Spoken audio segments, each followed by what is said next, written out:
Hi guys, welcome back to the old mill shed. I'm Jason, this is Johnny. So first things first, Johnny isn't my machine. He actually belongs to several of my family members that use him primarily to take care of the old home place near here. They acquired him about a year ago.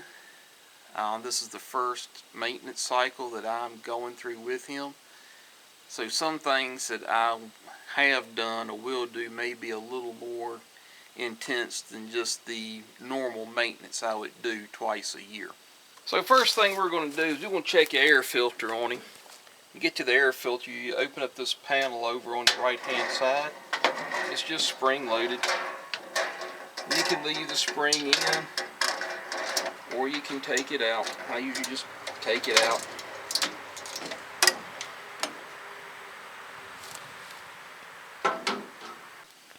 So the first thing I see that I don't like, looks like this has been stripped out. You see one of these with a nut on it, 9 times out of 10, these are either fully, yeah, that's stripped out. We can fix that. Pull this off.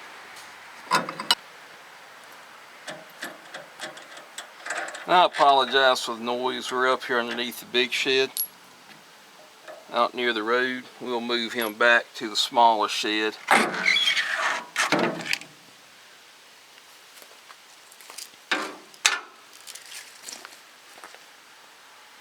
Considering all the work that he's done this year bush hogging in the dusty conditions, air filter is remarkably clean.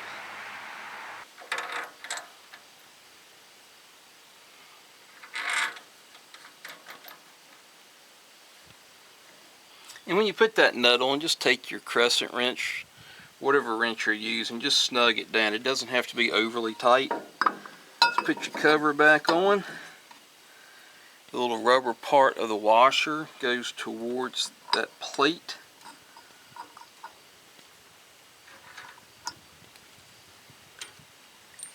Let's see if we can do something about that.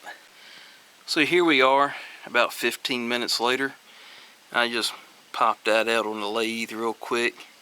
I say 15 minutes, probably closer to 30. We'll just run that up on there.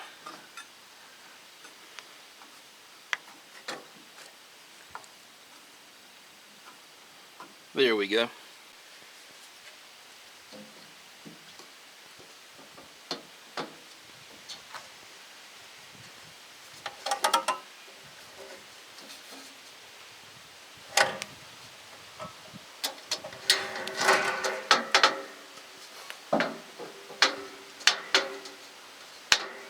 Okay, so we're here about 2 weeks later after I put the after I made that little brass nut to go on the air filter cleaner. Just been busy. I work a full-time job, 50 plus hours a week, so it takes me a while to get out here sometimes. And then of course the weather didn't want to cooperate. You know how it goes. Okay, so it's taking me a while to get all of these cameras mounted up. You'll see other cameras in the view as we go forward, more so as we make more videos.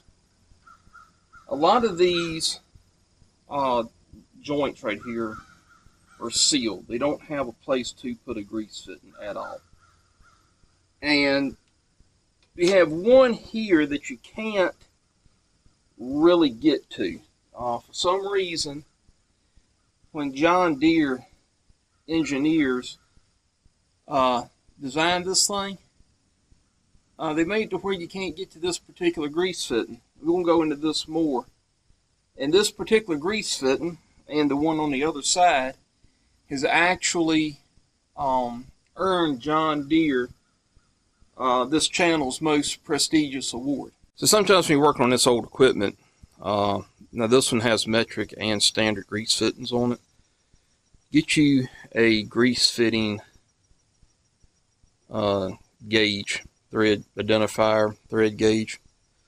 This particular one covers NPT, the SAE light, thread form, British Standard, UNF, British Standard pipe thread, British Standard fine thread, and metric.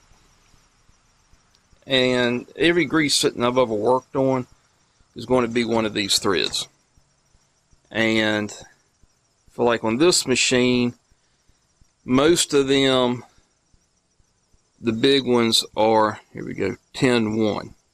It does not want to focus for some reason. But 10-1 is very, very similar to 1/8 inch NPT. The threads will actually start, but if you put a 1/8 inch NPT in a 10-1 hole, you're actually going to strip the threads out. If you put a 10-1 in an 1/8 inch hole, if there's a little bit of wear, it'll actually stay in there and it will work, even though it's the incorrect grease fitting. So, you know, about 40 bucks for one of these. I've had this one for a while. Very, very handy. Highly suggest getting one, even if it's not this brand. I know Lock and Lube makes them. This one's a GF&D brand. Don't know who they are, but made out of aluminum. Most of them are. Invest. Highly suggest it. So you can see someone has decided to paint over the grease fittings here. Now I've already replaced the one down here, and I've put about a half a tube of grease in this one, which is raising some more concerns. We may have a wheel bearing that ran dry. When I take this down to sharpen the blades on the bush hog, I'm going to jack this up and I'm going to check, make sure these two front wheels are tight. If they are, then I'll just continue to put grease in it. But if they're loose, if there's a lot of play in the bearing, we're going to have to pull this hub off and see what's going on with it. These grease fittings are 10-1. 11mm wrench takes it off. And you can see, yeah, that's no bueno. So I just picked up these grease fittings. It was like, I think they're like $1.25 a piece. And of course, you know, it's the right one. That way you don't have to worry about cross threading anything.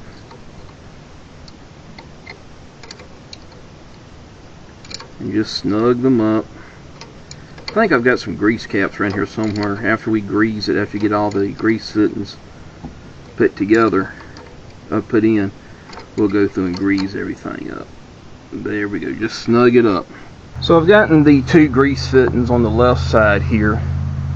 Then we have one right here. Now that looks like that's fairly easy to get to. The only problem is there's a solid plate right up in here, and they put a straight grease fitting on. I was like, okay, well, this is an aftermarket part. The original one obviously had to have some kind of remote or an angle grease fitting or something. So I looked at the original one, it came off, and I looked at another one of these machines that still has the original one on there, and no. That is how they come from the factory. They made it in such a way that as it was delivered, that grease fitting is unserviceable. Even though this issue is easily fixed by a 90-degree grease fitting, I have developed an award for this channel, and the Massey Ferguson 11 is probably going to get several of these. It's called the Old Mill Shed's Official Engineering Merit Badge of Shame. And John Deere, for their work on the 2240, and that particular grease fitting right there, is the very first recipient. And it's very prestigious. You know, Nobel Prizes are here. This is just like right up there. But I do want to talk about the engineers that worked on this. This is why your parents didn't love you. Back in the day when your parents would send a newsletter out with their Christmas cards, and they would always include your brother who was in prison for cooking meth and your sister who was a well-known prostitute, but they would leave you out of that newsletter, it's because you developed stuff like this. May God have mercy on your soul. So let's reach up in here and see what this thing is. It's probably going to be a 8-1 if I had to guess.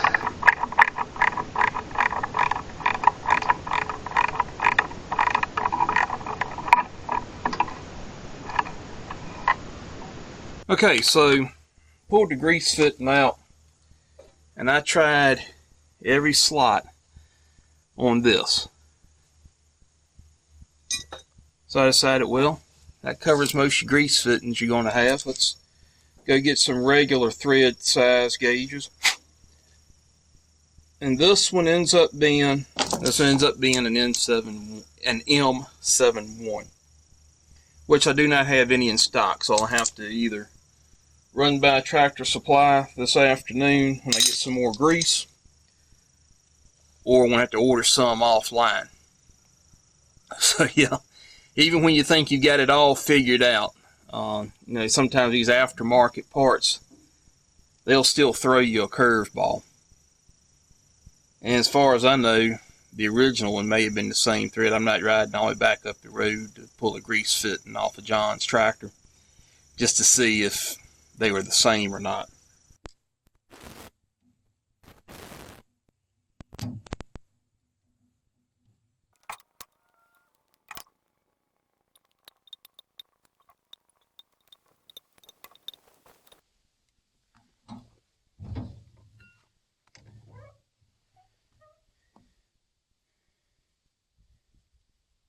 Okay, so we got it here in the little shed.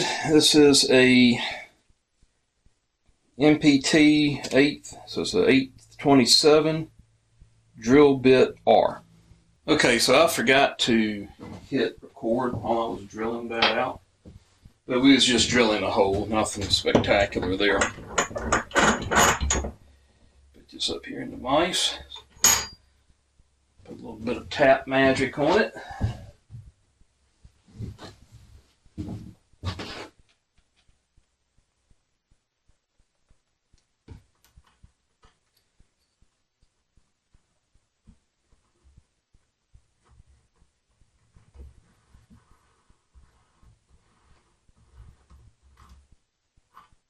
Alright, we'll clean that out and put a new grease fitting in it. She'll be ready to go back on.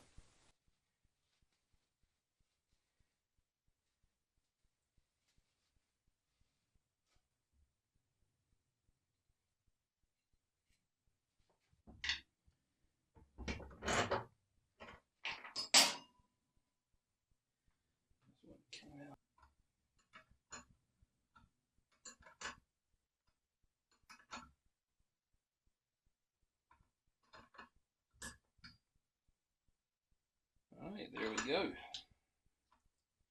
Make sure it doesn't stick over inside. We are good.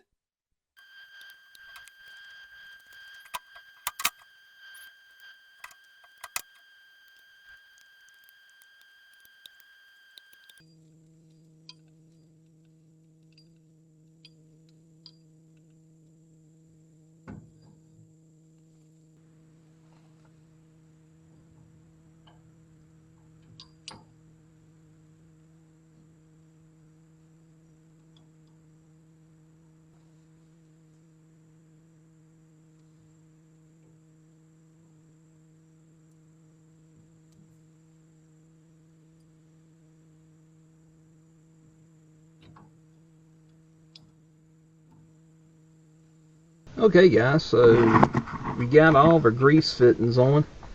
Now we did have one issue with the two grease fittings up that we was talking about earlier. They were hard to get to, and I found some in England. None of the local supply houses had them. I even had one tell me that they didn't exist. Actually, just proved that they do. Put about 4 or 5 shots of grease in here, and so I called over there to England, the place that had them, and where is this camera at? Alright, so I called over to England, and one place that had them, and I could find them. And you know, M6 and M8 are very, very common here in the United States, but not M7. And they had them over there, and they refused to sell to me because I was an American. Now, right or wrong, I mean, it's their choice. But it was kind of irritating. So I did order a low profile 90-degree grease fitting that should be here at the end of this week. So we're going to grease up everything until we get to that point. Now I'm on the right side front hub. This tractor, you can probably hear me pumping as I'm talking to you. And I'm about 20 pumps in. There's still no grease coming out of this thing. And I can feel it going. I can feel it going through the lines. Going in. There we go. Alright, finally. So 20 pumps. Well, I think it was about 25 pumps by the time I was done. That's a little much. So I'm going to finish greasing this thing up, all the new grease fittings. And then we'll jack this thing up and check the tires on these things, make sure they're not sitting there doing like this. I won't grease the other hub until I check and see if it's loose or not.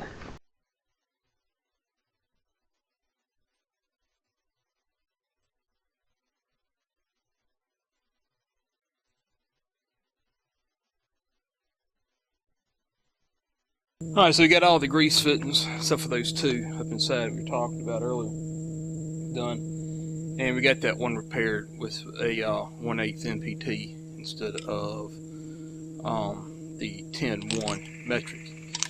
So we got a lot of parts on here that don't have grease fittings, so I usually will use, if I can't get to it and just, like if I don't have an implement on it, I'll take the little balls in the end of the lift arms and all, and I'll just spray grease on it. But this one's hooked up, and these have right much more wear in them. So I just use, I think this is Blaster, WD-40, a lot of other makers make this stuff. But I'll just go through and hit all the stuff on the machine that does not have a grease fitting, but needs to be lubricated.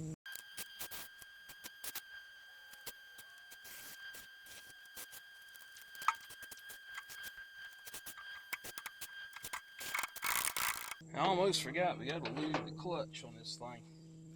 Got these little access doors right here. Just pop off. You just got a grease fitting down in here. And that clutch slides forward, backward on that chassis. I almost need an extension for this thing. Okay.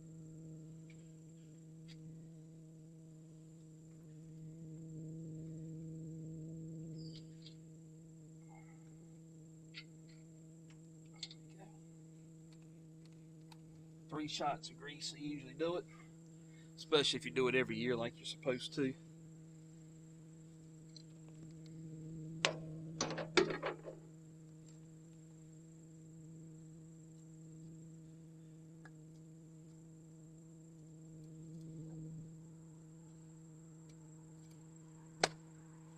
Alright, so to make this step, what we're going to do, I got some channel iron here, and I'm actually going to turn it up so you have like a cleat to catch your boot. Normally, when I would do these, when I was making out of not hydraulic, but a conveyor belt, I would run 1/4-inch screws up through it with a nylock nut, and then I'd sharpen the tip of that bolt so it really dig into the cleats of your logger boots, which most of us wear around here. But they tend to wear more hiking boots and all, and I was looking at the tread and everything, and just having these two sticking up would be good to keep them from sliding off. And then I'll drill some holes down through here so if water gets in there, it'll drain out, especially like during the winter time. You don't want it getting water down in here and then freezing, then you go step on it and you let shoot off of it.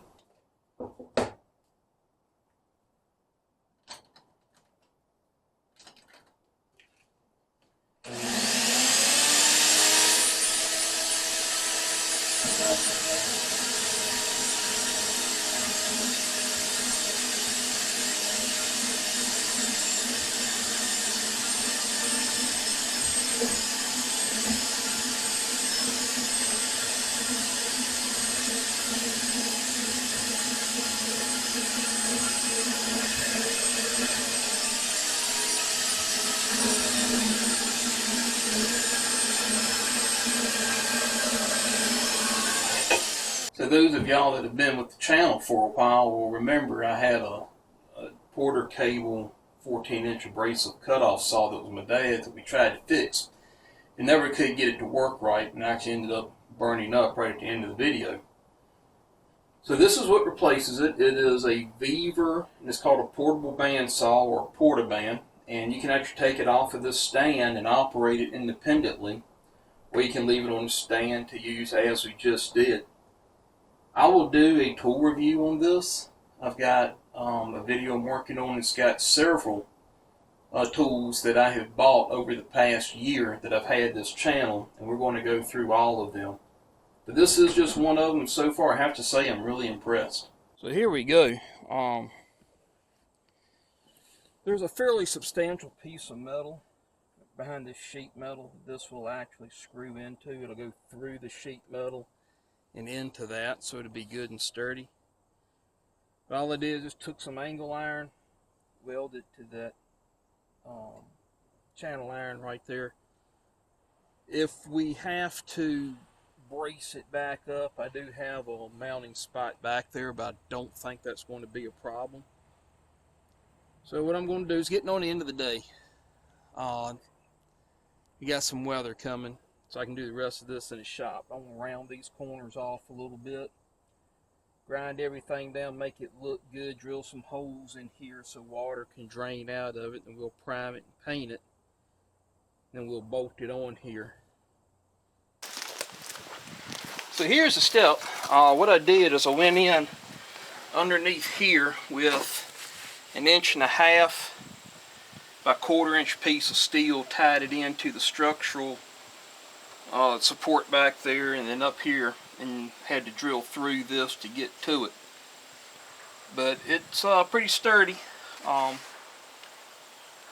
If I had to do this again, I would probably build more of a step coming off of the loader mounting point. So what I would have done is I would have taken a piece of angle iron, spaced it out, come down here, and then come out with more of like a platform step. And then I would have come back up and tied it into that front support right there, drilled into it, and have more of a platform. It'd be more of like a stair coming up to it, and just leave it out in front of the tire a little ways. It's kind of tight quarters right here, even though it looks open, but when you start trying to tie in stuff to get up and back in there, you can run out of room pretty quickly. Okay guys, so that's the video. Thanks for watching, and as always, if you enjoyed it, hit that thumbs up, subscribe, and hit that notification bell. It helps the algorithm a lot. We'll see you here next time under the shed.